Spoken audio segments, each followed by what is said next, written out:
I think you're amazing. You are too, Henry. Thank you so much.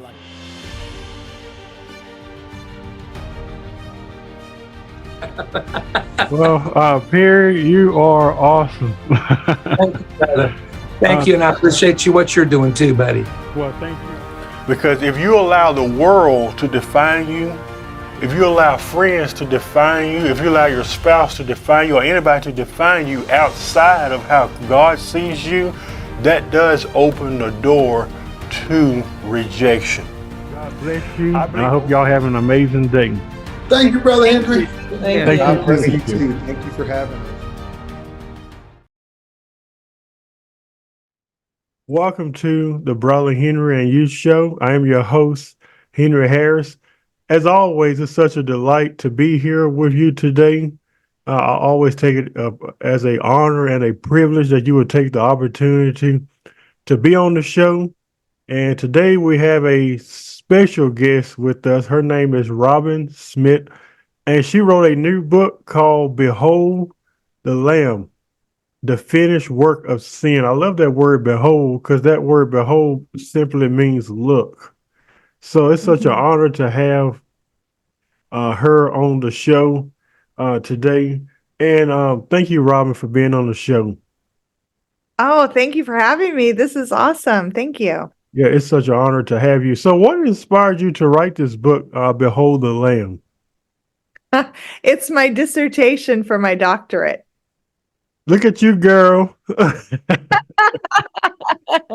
Well, I don't know about that, but yeah, I had to write a dissertation because I'm getting my doctorate at Global Grace. Congratulations, by the way. Thank you. Thank you. And so you had to write on something that you're very passionate about, and I am very passionate about the finished work. And so I thought, well, behold the Lamb, that's been kind of like rolling around in my spirit for a while. And so why not write about the finished work of sin?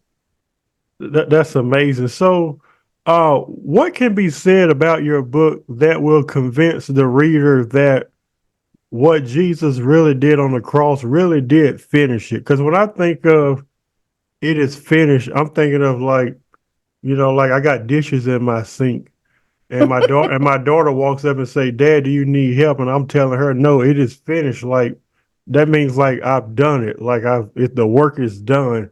So those that are watching who may have a hard time really believing that Jesus really did finish it, how would your book speak to someone who may be a little skeptical if Jesus really finished it or not? Well, he came for us As it relate to sin, I mean. into sin. Yeah. He is the Lamb who took away the sin of the cosmos, right? The sin of the world. John said that, right? But he finished it for us and as us, He there is no longer a need to miss the mark, because he hit the mark, right? He hit the mark for not only is he the mark, but he hit the mark for us. And so now all we have to do is lift our eyes, look into his eyes, see who we truly are, right? And we can walk in that. What are some major highlights in this book? Like those who may be reading it for the first time, and you don't have to tell everything, but what can you give us a snippet? What can we expect from reading Behold the Lamb? Yeah, we talk about who God is, because, that's become a real, we've walked in such a misunderstanding of who he is. We've separated Jesus and the Father, and we sometimes see God in the Old Testament, and that's how we view him. And yet Jesus came and showed us exactly who God is. So we talk about who God is. We talk about who Jesus is as very God of very God, right? As the Nicene Creed says. And we talk about Adam's fall, what that did. And then we talk about, I'm trying to think of some of the other chapters. We talk about the two goats in Yom Kippur and how that is a type and shadow of the finished work of sin. The one goat was called Yahweh. The other goat was called complete removal. And that was the goat that was sent out into the wilderness to take sin out of the midst of Israel.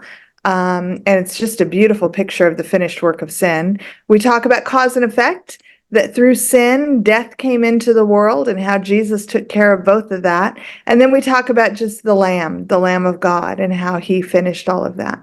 And I think your book is going to really remove layers of religiosity, and Thank where people can actually see God in a clearer light. And isn't that important? Because if we it's don't very see him important. as he is, we don't even know who we are. And so Yeah. we can't even walk as the new creation. Yeah. Yeah, that's amazing. So make sure you visit those websites.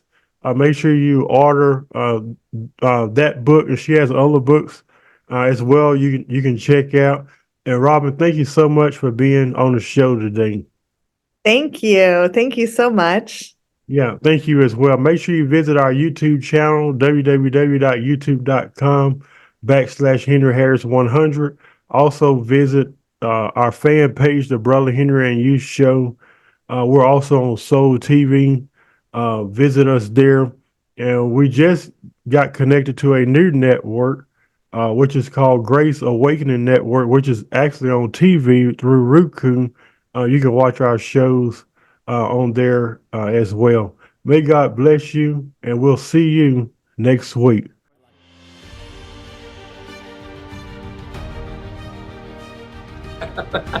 Well, Perry, you are awesome. Thank you, brother. Thank you, and I appreciate you what you're doing too, buddy. Well, thank you. Because if you allow the world to define you, if you allow friends to define you, if you allow your spouse to define you, or anybody to define you outside of how God sees you, that does open the door to rejection. God bless you. I hope y'all have an amazing day. Thank you, Brother Henry. Thank God bless you. you too. Thank you for having me.